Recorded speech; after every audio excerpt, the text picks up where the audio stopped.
I want to tell all my colleagues here what I told the Republicans in that room last night.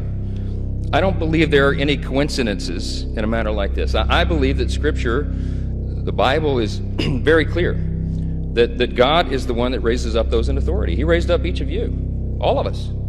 And I believe that God has ordained and allowed each one of us to be brought here for this specific moment in this time. This is my belief.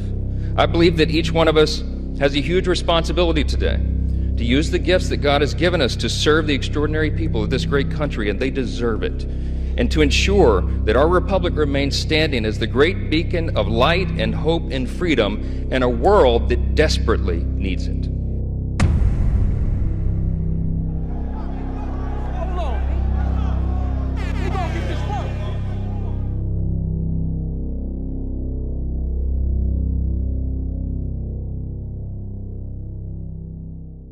A new report by Rolling Stone looks into House Speaker Mike Johnson's views on American culture, which he calls, quote, dark and depraved. In an October prayer call just last month with the World Prayer Network, weeks before he became Speaker of the House, Johnson talked about an America facing a civilizational moment. The only question is God going to allow our nation to enter a time of judgment for our collective sins, which his mercy and grace have held back for some time? Or is he going to give us one more chance to restore the foundations and return to him?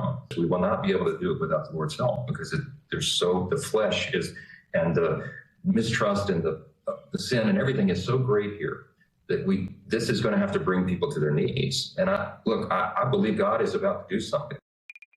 Do you have time to answer the question, say any more about the issue of this could be a time of judgment for America? Well, I mean, I'd say I'd preach to the choir on this Zoom call, or maybe the honor choir. You all know the terrible state that we're in. The faith in our institutions is as low as it's ever been in the history of our nation. The culture is so dark and depraved that it almost seems irredeemable at this point. The church attendance in America dropped below 50% for the first time in our history since they began to measure the data 60 years ago. And the number of people who do not believe in absolute truth is now above the majority for the first time. So 1 in 3 teen girls contemplated suicide last year. 1 in 4 high school students identifies as something other than straight. We're losing the country.